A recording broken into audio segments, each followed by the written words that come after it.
Okay, so the first thing I always like to do is just remove the toilet and get it out of here. So be sure to shut off the water before you do any of this.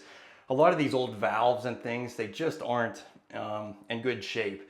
Typically they leak as soon as you go turn them off. So I would recommend shutting the water off before you even address anything, especially if your bathroom's 20 years or older. But what I like to use for a toilet is this Liquilock, OD Liquilock. And this basically just solidifies all the water in here so you're not dripping it all over the place. So first, flush the toilet. Okay, so this is like a really old school toilet, so there's like a lot of water in here. So you just take the package and you just dump that material in here, and basically it'll just turn into a gel so that the water doesn't drip all over the place. So sometimes these older toilets, you're gonna need a grinder to cut off the bolts because they're probably all corroded and rusted. Okay, so you'll be able to pull that up, and now that, since that Liquilock stuff was in here, it's not gonna let any water from the tank go into the toilet, so it makes it a cleaner process to remove this. Okay, so it's always good to be prepared on first demo day to have a bunch of different caps. Paying attention to whether you have these 3/8 inch stub outs is important because you won't be able to put a shark bite cap on that. So it's easiest just to get some galvanized 3/8, and then we'll just take these off because this is going to be helpful. I mean, these valves actually still work, but I'm going to be replacing them.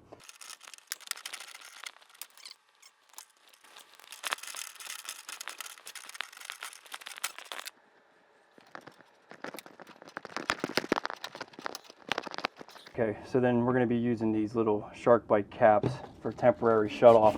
Now I'm going to end up rerouting all of this.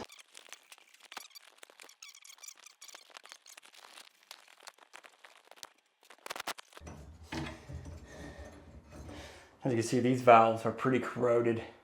So you wouldn't even be able to shut this off. This isn't going to even turn off. So this is not going to, that's why you always need a cap your plumbing, because once they get so old, they don't even turn off anymore. It's kind of a useless valve. Okay, so we're going to be saving this drywall. So I just want to be sure not to cut too much out. So I'm going to put some lines for my Sawzall. This side is a knee wall or a partition wall, so I'm not too concerned about that. But I'm also not going to be removing the ceiling. So you want to make sure that you take a razor knife and score this so that you don't tear out the paper against the ceiling.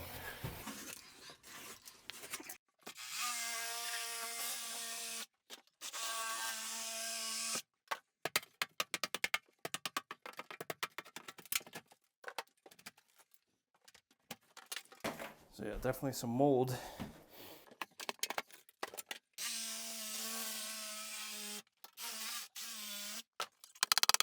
Probably come out one piece here. I'm taking out this drain. I'm using a nice rigid tool for removing the tub drain.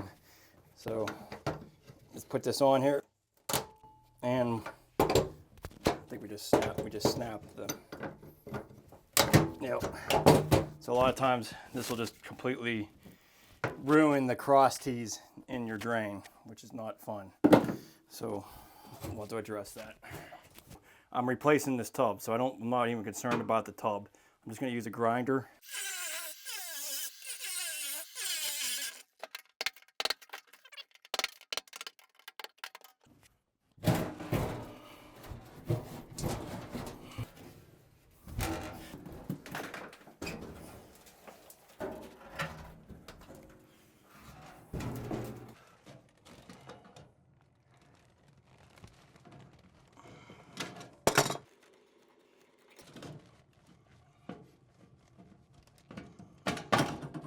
Don't have access to the bottom of this and you can't get that tub drain out, best thing is just to Sawzall this apart. We're going to be removing the tub and putting new components in here anyway, so it's a little bit of a rough way to cut it, but just use a Sawzall and cut the brass off. So just as long as that's disconnected, now you'll be able to lift that tub up, and then you'll be able to cut your piping more correctly after you get the tub out. So again, just a couple inches just so you can get that tub in and out.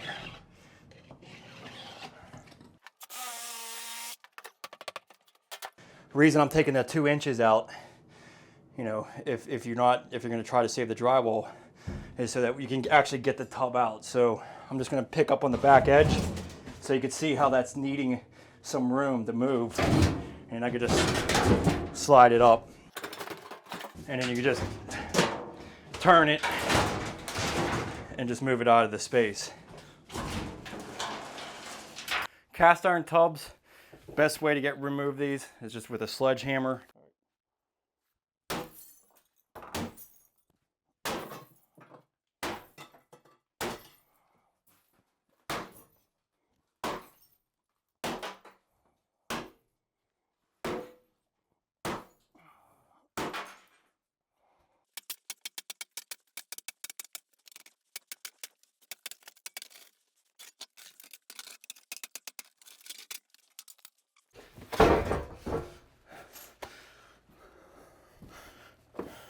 Okay, so the drains, sometimes they're just pushed in with a fitting, so you might not be able to pull out the rubber gasket that goes around it.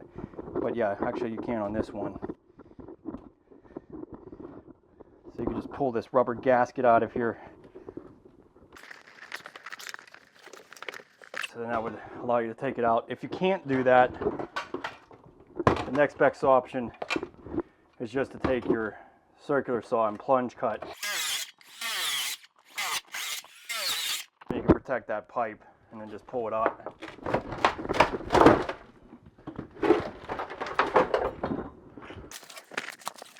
And I'd have to say that's a first.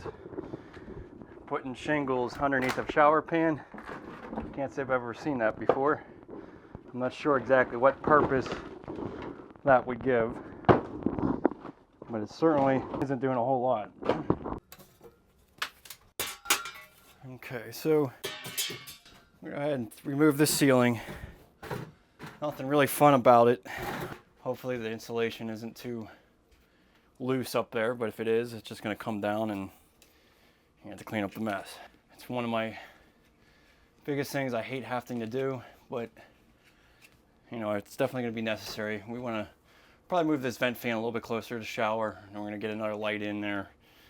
And you know, trying to finish drywall against something like this is just an absolute nightmare.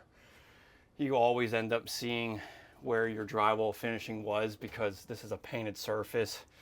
So it's just not worth saving. It's just a lot harder to make this look good. So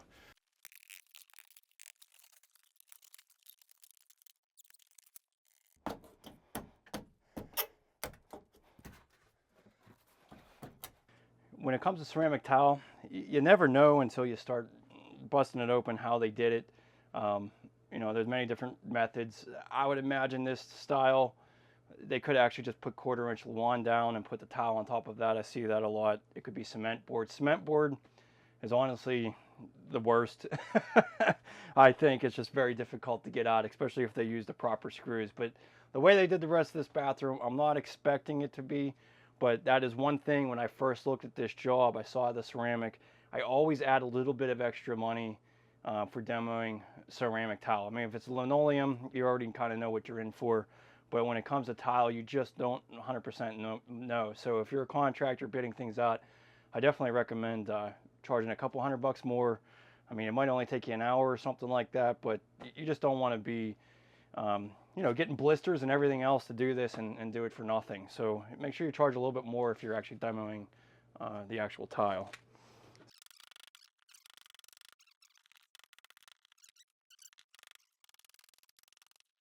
Okay, so yeah, you can see they have linoleum. So this is linoleum under here, and they just put hardy backer right over top of it. So, and then underneath of that is a 1/4 inch material. So my recommendation is try to get all of this out to the original subfloor. You don't want to be going back over linoleum. And by the time I try to demo all this hardy backer out, you know, it's actually getting underneath the plywood layer is actually going to be the simplest if we can. So let's just go ahead and try to do that. But really try to get everything down to that original subfloor so that you have a nice surface to put new tile down.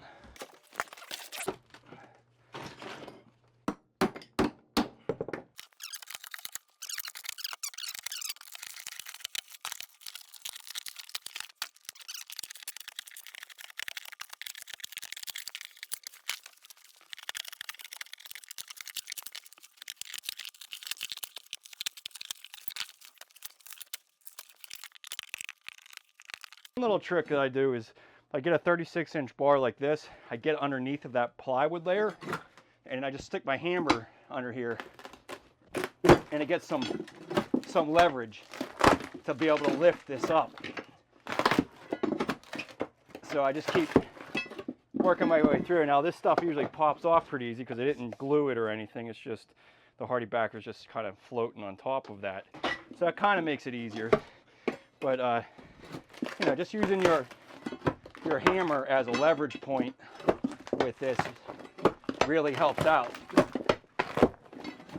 So normally it's just going to come out one little section at a time.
Okay, so a couple tools that you're going to need. So one, you actually can use a sledgehammer for this. I don't usually recommend sledgehammers for most demo, but on something like this, it can help using a good chipping hammer.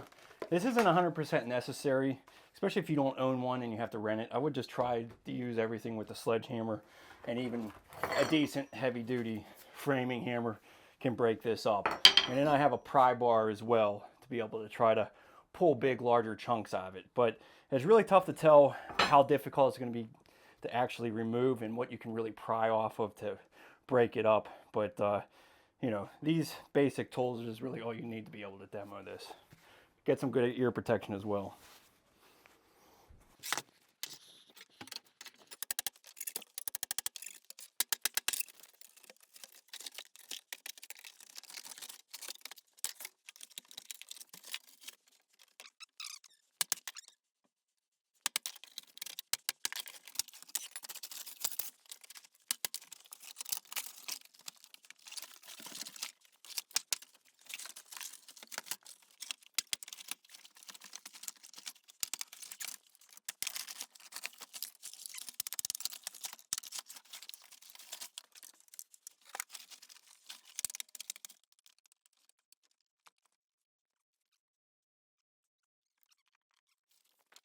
So sometimes you can get a big bar underneath of it and start breaking it up in sections. So you can see I have metal lath in it. So they actually have some plywood underneath of this, and then they just put metal lath. So this is a little less thick than some of the older ones, but this is also could be a real pain in the neck to pull up because of all that metal lath.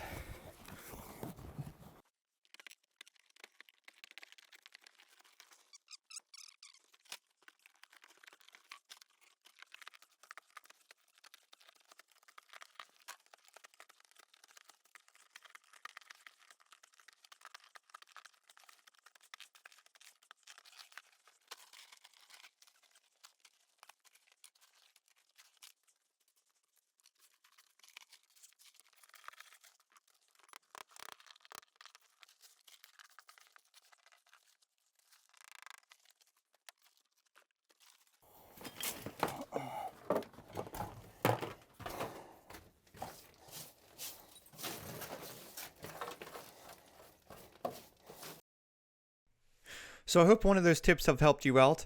Definitely check out one of my courses if you're thinking about doing your own bathroom remodel. It'll definitely save you a lot of time and hopefully some money. Basically, I have a course that will step you through the entire process of the bathroom remodel. So definitely check it out. Links are below. I'll see you in the next video.